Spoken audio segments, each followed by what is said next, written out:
कहते हैं कि कुछ संबंध आत्मिक होते हैं, तो क्या हमारी आत्मा के साथ हमारे पुराने आत्मिक संबंध भी जीवित रहते हैं, या वो संबंध भी पुराने शरीर के साथ दम तोड़ देते हैं? आज हमारे साथ हैं उत्कर्ष नैथानी, और वो सुनाएंगे उनके साथ घटी एक सच्ची घटना, जब उन्हें लगा कि वो उत्कर्ष नहीं बल्कि जीतू बगड़वाल है। शायद मैं गढ़वाल का रहने वाला हूँ, हालांकि मैं कभी वहां गया नहीं।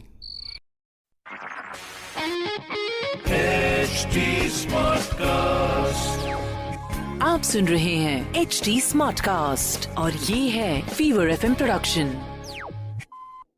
ये कार्यक्रम सत्य घटनाओं से प्रेरित है। जिनके साथ ये घटनाएं घटी उसकी वास्तविकता उन्हीं तक सीमित है। भूत प्रेतों और अपसामान्य विषयों के होने पर चैनल कोई दावा नहीं करता और ना ही प्रोत्साहन करता है।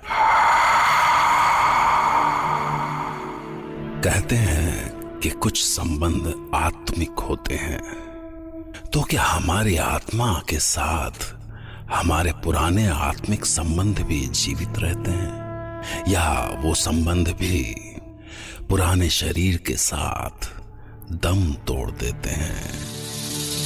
मैं डॉक्टर नागर, पेशे से मनोवैज्ञानिक और पैशन से ह्यूमन माइंड का फैन, हर बार आपके पास लेकर आता हूं मुझसे मिले कुछ लोगों की आप बीती, कुछ घटनाएं जिन्हें सुनकर हम सोचने पर मजबूर हो जाते हैं।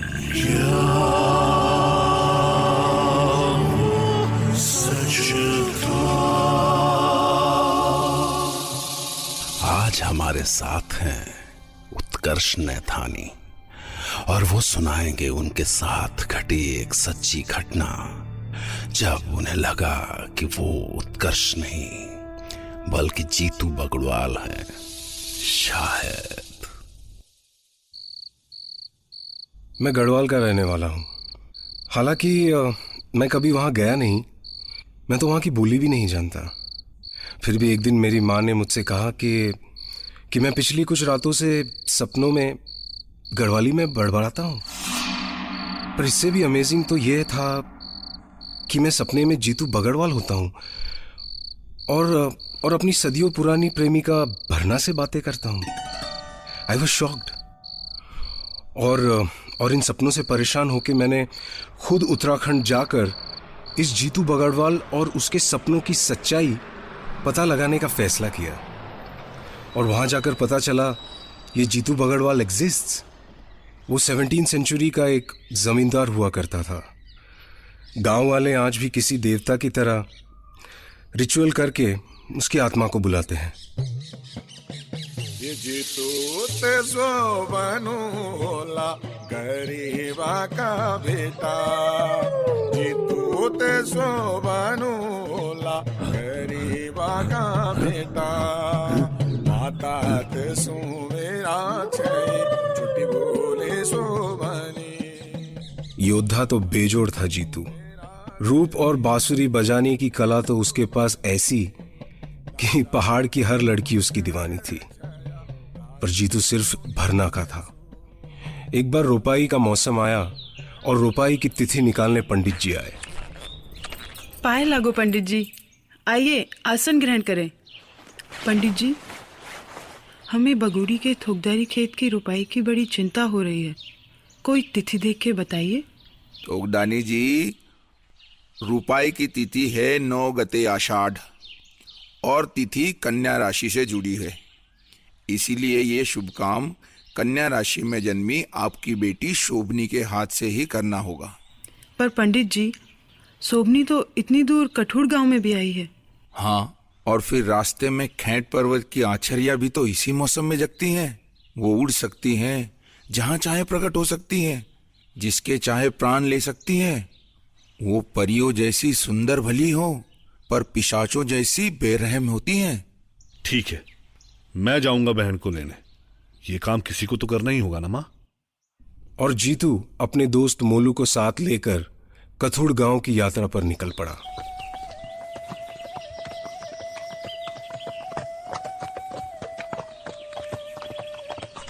जीतू और मोलू खैट पर्वत के ऊंचे नीचे रास्तों पर चले जा रहे थे कि तभी जीतू ने एक सुंदर आवाज सुनी।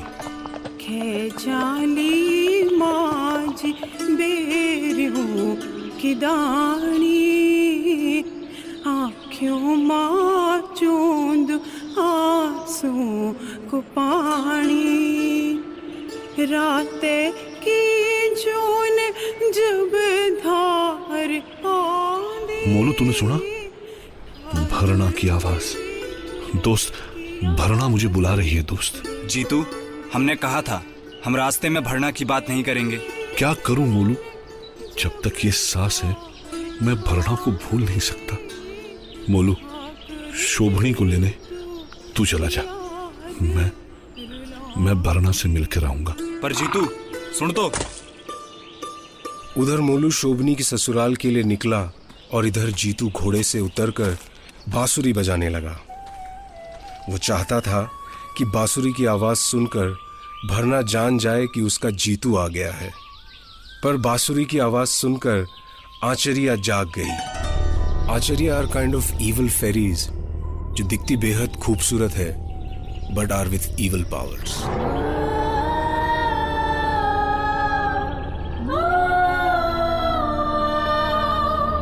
बहनों सुनो तो, इतनी सुंदर बांसुरी कौन बजा रहा है? किसकी बांसुरी हमारे प्राण खींचे लिए जा रही है? अरे वो देखो, कैसा सुंदर राजकुमार। वो तो जीतू है। हमें जीतू चाहिए, चलो उसे लेकर आते हैं।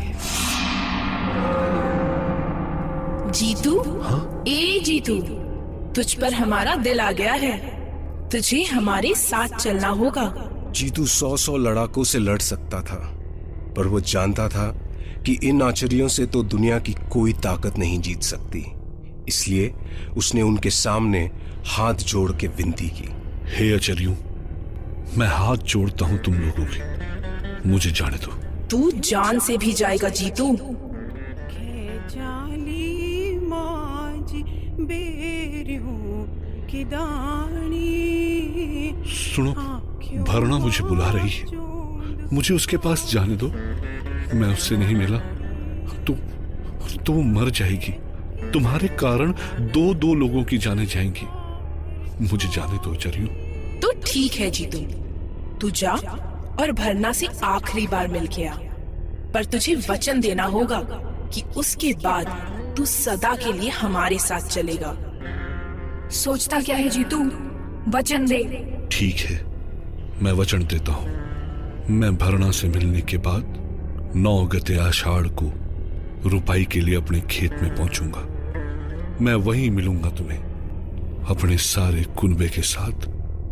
तुम उन सब के सामने मुझे ले जाना, ताकि दुनिया कभी ये ना सोचे कि जीतू ने अपना वचन नहीं निभाया। और आचरियों को वचन देकर जीतू उदास मन से निकल पड़ा अपनी भरना से मिलने। जीतू, तुम आ गए। जीतू, मैं जानती थी तुम जरूर आओगे अपनी भरना से मिलने। कितने मौसम आए और लौट गए, पर तुम नहीं आए।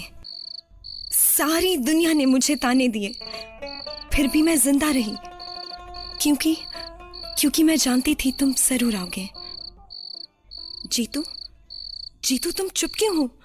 क्या हो गया तुम्हें? कुछ बोलते क्यों नहीं? बोलो जीतू, तुम ऐसे दुखी क्यों हो? भला अपनी भरना के पास रहकर जीतू दुखी हो सकता है? नहीं जीतू, तुम कुछ छुपा रहे हो। बताओ जीतू, क्या हुआ है तुम्हें? भरना, मैं तुम्हें कुछ देना चाहता हूं जिसे तुम कभी ना भुला सको। कहो तो मैं जान भी दे सकता हूं। भरना जीतू, तुम मांगो ना, कुछ भी। अगर कुछ देना ही चाहते हो मुझे, तो जीतू अपनी सुंदर आवाज में बस एक गीत सुना दो, मेरे लिए, सिर्फ मेरे लिए। छपुण्याली होली सनी बुरा सा की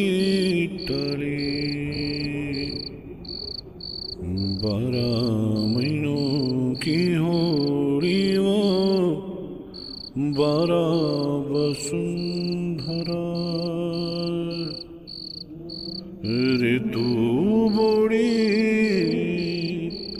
आली स्याली दाई जैसो फेरो तेरी मेरी भेंट स्याणी होनी के ना होनी।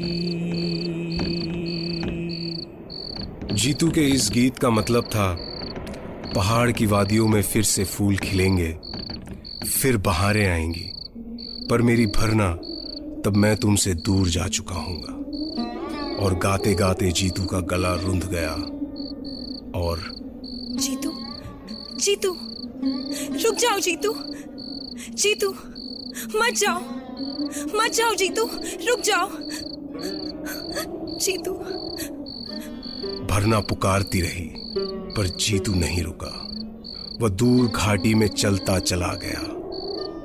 और फिर वो दिन आया, 9 गते आषाढ़, जब जीतू के खेतों में ढोल बाजे के साथ रोपाई की रस्म हो रही थी। पूरे परिवार के बीच खुशियां मचल रही थी, पर तभी आचरिया जीतू को लेने आ गई।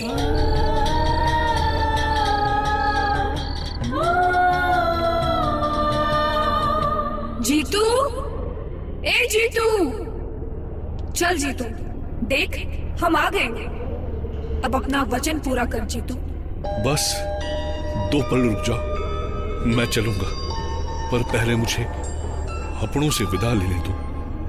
मेरी माँ, मेरी बहन, मेरा भाई और मेरी भरना। तुझे अभी चलना होगा, अभी, इसी पल। अपना ख्याल रखना भरना। जीतू अपनों से, अपनी भरना से गले मिलने को तड़पता रहा।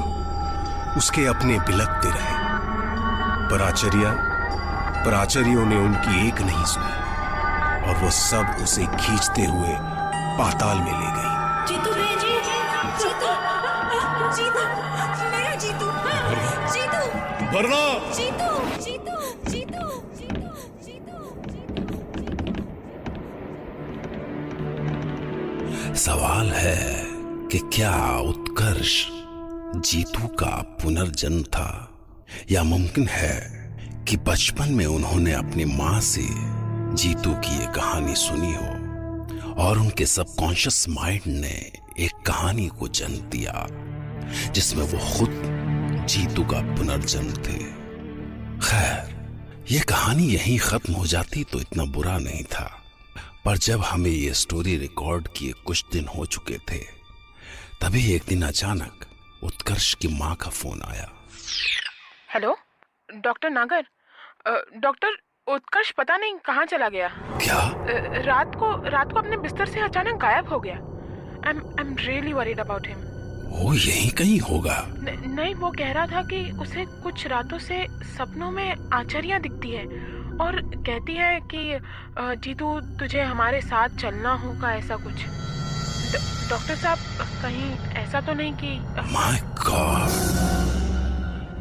it was shocking for all of us, और आपके लिए भी शायद।